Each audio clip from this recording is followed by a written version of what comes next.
Raise your hand if you've ever been personally victimized by your credit card rewards or by Regina George. Confession story, once upon a time, I was her. I was the credit card rewards plastic. I had red bead pins, cashback dopamine, and airport lounges. So fetch. But also, so broke.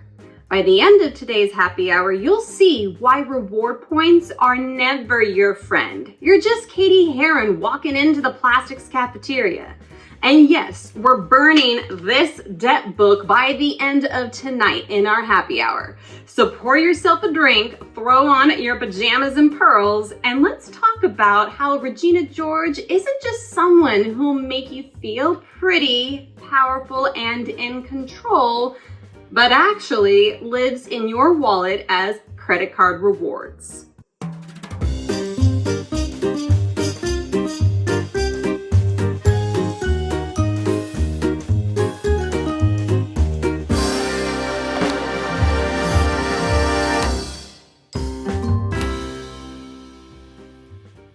You know Regina. She's status driven, she's powerful, she gives you gifts, says nice things like, "You're like really pretty." But deep down, she's controlling, manipulative, and makes you think you need her. And that is exactly what credit card rewards do. They offer you glam, convenience, a sense of identity. But behind the cashback and travel perks is a trail of emotional, oh my God, spending, compounding interest, and financial sabotage. Let me show you. Here, let me show you. Here, let me show you. Here, let me show you. Here, let me show you. Here, let us show you. No, Ken. You are just the superfluous best friend of Barbie, who, if anything, is more like an accessory to Regina's outfit. The Queen Barbie, by the way. Besides, we're gonna see you very soon in our next video all about Barbie. But today, myth number 1, store credit cards are smart if you already shop there. Let's set the scene. Here's our map of the cafeteria so we know exactly where to sit. Casual, right? Then Regina spots us, smiles sweetly, and then she ever so sweetly asks, "Is he bothering you?" to some guy. Oh my God, so total queen behavior, just saying.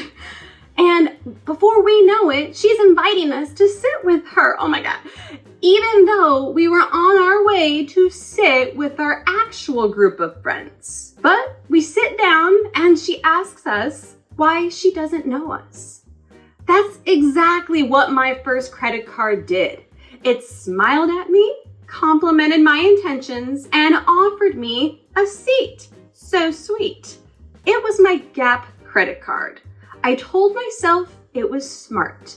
I needed to build credit, and Gap was my go-to for jeans and basics. Plus, they were partnering with the Red campaign to fight AIDS. Oh my God, so I got to shop and save the world? Ugh, icon behavior. But I found myself buying things like $2 red bead pins to put on my purse just to feel virtuous, like this badge of honor. And then I had more expensive impulse buys that followed. And the truth? That card had me spending more than I planned, more often, and with a whole lot more emotional justification. Truth cocktail. The Closet Clean Out Cosmo. Ingredients? 1 part confidence and 2 part self-delusion, shaken over a store checkout counter and served with a side of 26% APR. Because here's the truth. Store cards make you feel and think that you have to be loyal to one cafeteria table. You spend more at one place with fewer rewards, by the way, and you get more interest. They're Regina, inviting you to sit with them on Wednesdays, but only if you wear pink. And icing you out if you break the rules. But, just saying, thank God we're wearing pink today. Myth number 2, cashback equals free money. Let's set the scene.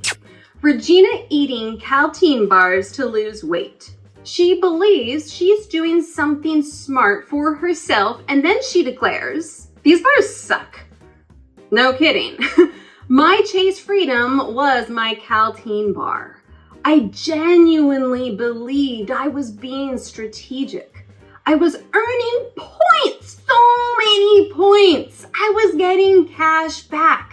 I told myself I was hacking the system. Except, just like Regina's bars, the thing I thought was helping me was actually making it worse. Chase let me apply, however, the rewards to my credit card bill or, oh my God, deposit the cash into my checking account. Now, I don't know about you, but for me, I always chose the cash option because that little green deposit, oh, it felt like victory. Like I'm so financially fetch. But as we know, we can't make fetch a thing. It's not a thing. What I was doing was just validation to keep spending more and more money. $20 here, $60 there. Meanwhile, interest was stacking up like burn book entries I couldn't face. And eventually, I hit $23,000 in debt. More deets on that in my coffee confessional chat, link in description. But the TLDR, cashback didn't save me, it seduced me. Truth cocktail. The cashback margarita. Ingredients: 1 part fake empowerment, 1 part misused logic, 2 parts emotional spending, garnished with a Chase logo and served in a caltine bar wrapper. Cashback is the caltine bar of personal finance. It promises progress, but it bloats your balance. You think you're losing weight, but in reality, you're gaining interest, and not the good kind that makes you money on investments, the bad kind. Because here's the truth. Cashback isn't free money. It's a rebate on your own regret. And if you wouldn't eat something that secretly made you worse, why would you swipe for it? Myth number 3. Elite credit cards equal elite you. Let's set the scene. It's the spring fling dance and everyone expects Regina to dominate. She walks in like she owns the room, and what happens? Cady is elected spring fling queen, and she declares her victory meaningless. If credit card rewards were Regina, the elite ones with that annual fee, oh man, they would make you believe that it's all about status. It's all about getting that spring fling crown. They get you lounge access, priority boarding, and velvet ropes and bonus points. You feel chosen, like you've made it. But most people don't realize they're buying into a performance. And like Cady said as she broke the crown, it's just plastic. Truth cocktail. The lounge access martini. Ingredients: 1 part ego, 1 part exclusivity, a twist of identity crisis shaken and served at gate 37 while your balance quietly implodes. Here's the truth. You think you're unlocking power with elite credit cards, but most of us are just wanting a status symbol that show upward mobility. And for women who have worked hard to look the part, especially in industries where you're often underestimated, I'm looking at you, finance industry, these cards and their perks feel like an external badge of value. But here's the thing about crowns and credit cards. They might look powerful and have perks, but they're still plastic. And just like Regina's burn book unleashed chaos in the halls of North Shore High, the credit cards I thought were empowering me left me in emotional and financial ruin. So if Regina had a burn book filled with insults and secrets, I have one of my own too. Mine? It's filled with swipes, delusions, interest charges, and receipts. Let me show you what's really inside. Bought jeans at Gap for Justice when she was in college, setting herself on a spending spiral. If she really wanted to fight AIDS, she could have just donated directly to a nonprofit organization.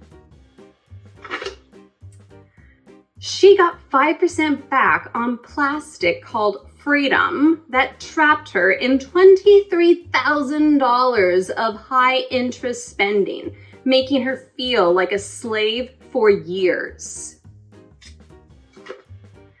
8 overpriced lunches to look successful, then blowing a few hundred at Bloomies for a lifestyle she couldn't afford. Said it's to dress to impress to get that next level job. Here's the thing. Each of these are actual burn book stories from a time when I was borrowing a lifestyle with points I hadn't earned yet. Rewards aren't evil, but they're not wealth, and they're certainly not going to get you rich. Isn't it time to burn the burn book to start a new chapter and a new book entirely? I think so. Just gotta get those singes up there. Okay, we're good.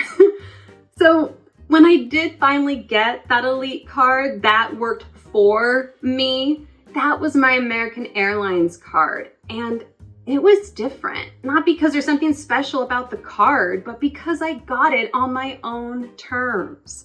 I travel often. I wanted lounge access. I wanted a better experience during long layovers.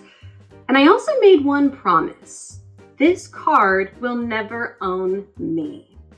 And now I pay it off in full every single month. I log in and I get to $0 so that I have the money to get off $0 and invest to get real wealth, to get real life rewards. We're all on a money journey, and my journey, man, it did not come without a few dragons.